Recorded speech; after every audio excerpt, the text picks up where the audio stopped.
வணக்கம் நண்பர்களே. செருக்கறிந்து சீர்மை பயக்கும் மறுப்போடு மண்ணுஞ்சல் மேல்வையப்பட்டு பாடா இந்த குரலை சொல்ற வரைக்கும் நான் பட்ட பாடு இருக்கே. அம்மாடி, நீங்கள் இந்த குரலை ஒரு தடவை சொல்லுங்க, அந்த உரையை தேடுங்க. பரிமேலழகர் உரை, கலைஞர் உரை, லேட்டஸ்டா வைரமுத்து உரை, எங்கே வேணாலும் தேடுங்க, இருக்கவே இருக்காது. ஏன்னா இது குரலே இல்லைங்க, குரலே இல்லை.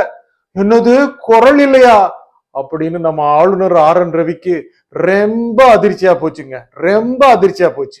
அவரு சமீபத்துல சூப்பரா பணியாற்றின மருத்துவர்களுக்கு அழைச்சு விருது கொடுத்தாரு, கேடயம் கொடுத்தாரு. அந்த கேடயத்துலதான் குரல்னு சொல்லி இத வச்சு செஞ்சுட்டாங்க. அம்மாடி, இது குரல் இல்லைன்னு சொல்லி பின்னாலதான் தெரிஞ்சது. நம்ம ஆளுநர் என்ன பண்ணாரு, நம்ம திருவள்ளுவரை காவி மண்ணும் பூசி அழகு பார்த்தாரு. அப்புறம் திருக்குறளை ஆன்மீக நூல்னு சொன்னாரு.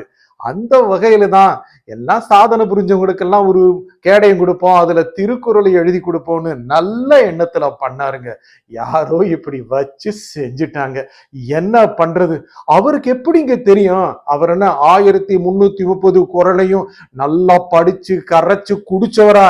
இல்ல இல்ல, யாரோ எழுதி கொடுத்தாங்க, அதுல போட்டு தீட்டிட்டாங்க, இப்படி ஆமாடப்படுத்திட்டாங்க. இந்த கொடுத்த இந்த கேடயங்கள்லாம் வாங்கோ வாங்கோ மாத்தி கொடுக்குறேன் அப்படின்னு வேற சொல்றாங்க. ஆனா பட்டது பட்டதாங்க, டேமேஜ் டேமேஜ் தானே.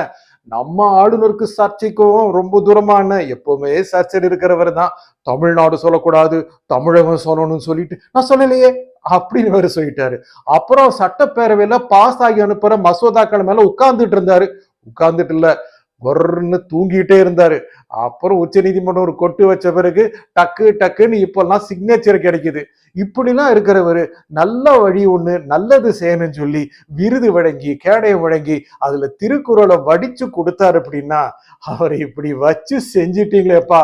இந்த நிலைமை எங்கே போய் கொண்டு போய் விடும் தெரியுமா? நம்ம எங்கேயாவது ஒரு திருக்குறளை பார்த்தோம்னா, இது திருக்குறள் தானா, இது திருவள்ளுவர் எழுதுனதானா அப்படி எல்லாம் பார்ப்போம். பாருங்க, திருவள்ளுவர் கூட ஏஐல நல்லாவே சிரிக்கிறாரு.